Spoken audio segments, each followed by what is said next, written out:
भैया ये तो पहली बार हम थोड़े बोले हैं। अच्छा, आपको लगता है कि जेडीयू मजबूत होते जा रही है?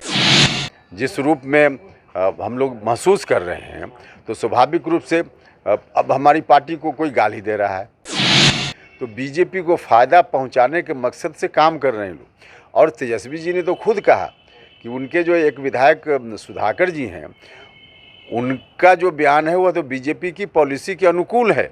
स्वयं उन्होंने कहा किसी न किसी रूप में भारतीय जनता पार्टी के दबाव में राष्ट्रीय जनता दल के लोग काम करते हैं ताकि उनको कुछ और मामलों में केंद्र सरकार से कुछ मदद मिल जाए। तो इस तरह की जो आशंका है, वैसी आशंकाओं को तो और बल मिलेगा ना। हो रही है, आपने ऐसा क्यों कहा कि जेडीयू धीरे धीरे कमजोर होती जा रही है? नहीं भैया, ये तो पहली बार हम थोड़े बोले हैं। अच्छा, आपको लगता है कि जेडीयू मजबूत होते जा रही है?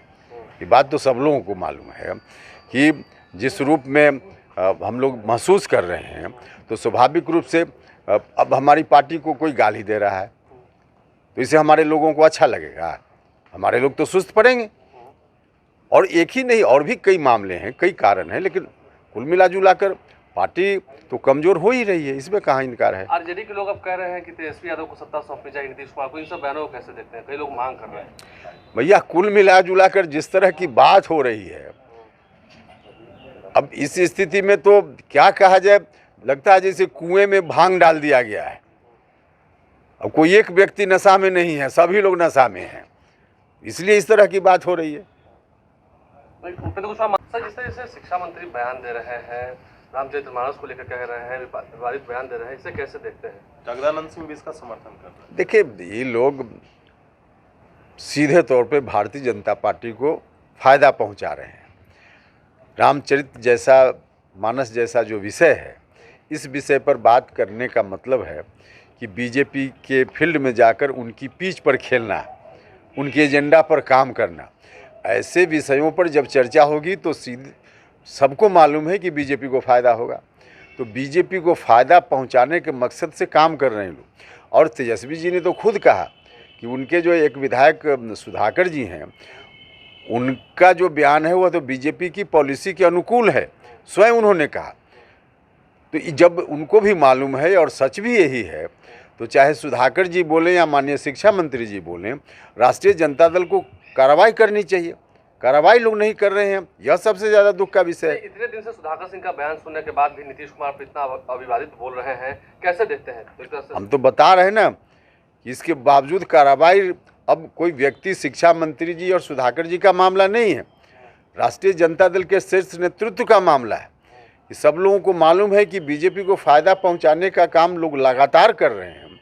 यह जानते हुए भी कार्रवाई नहीं कर रहे हैं, चुप हैं, मौन हैं, तो यह तो सीधे तौर पे गलत है। तो एक आशंका जो लोगों के मन में चर्चा का विषय रहता है हर जगह कि किसी न किसी रूप में भारतीय जनता पार्टी के दबाव में राष्ट्रीय जनता दल के लोग काम करते हैं ताकि उनको कुछ और मामलों में केंद्र सरकार से कुछ मदद मिल जाए। तो इस तरह की जो आशंका है, वैसी आशंकाओं को तो और बल मिलेगा ना। तो जितनी जल्दी कार्रवाई हो तो ऐसी आशंकाएं फिर खारिज होंगी। चुप है, यानी कि वो भी बीजेपी को मदद कर रहे हैं। भैया, हम तो कह रहे हैं कि इतना के बावजूद भारतीय जनता पार्टी को मदद पहुंचाने वालों के खिलाफ कार्रवाई नहीं हो रही है, तब तो लोगों के मन में जो आशंका है कि किसी न किसी रूप में राष्ट्रीय जनता दल का शीर्ष नेतृत्व यह चाहता है कि केंद्र सरकार से उनको कई मामलों में मदद मिले, तो उसके एवज में बीजेपी को फ़ायदा इनके लोग पहुंचा रहे हैं। तो ऐसी आशंकाओं को निराधार जल्दी से जल्दी करना जरूरी है महागठबंधन के लिए, बिहार के लिए। तो इसके लिए तो तुरंत कार्रवाई लोग करें, इसकी ज़रूरत है। आप मानते हैं कि गठबंधन धर्म का पालन नहीं हो रहा है? हम गठबंधन धर्म की बात नहीं कर रहे हैं। गठबंधन धर्म का पालन क्या, हमारे नेता नीतीश कुमार को गाली लोग दे रहे हैं, राष्ट्रीय जनता दल के लोग, और पूरी पार्टी मौन है। इसको किस रूप में लोग लेंगे? ऐसी स्थिति में भी कैसे इसको बर्दाश्त किया जा सकता है? और कल देखा है आप सब लोगों ने भारतीय जनता पार्टी का रुख रामचरितमानस के ऊपर, और हमारी पार्टी ने तो साफ साफ कहा कि उनके बयानों से हम बिल्कुल इत्तेफाक नहीं रखते हैं। तो इस तरह से चलता है क्या? उनको कार्रवाई करनी चाहिए।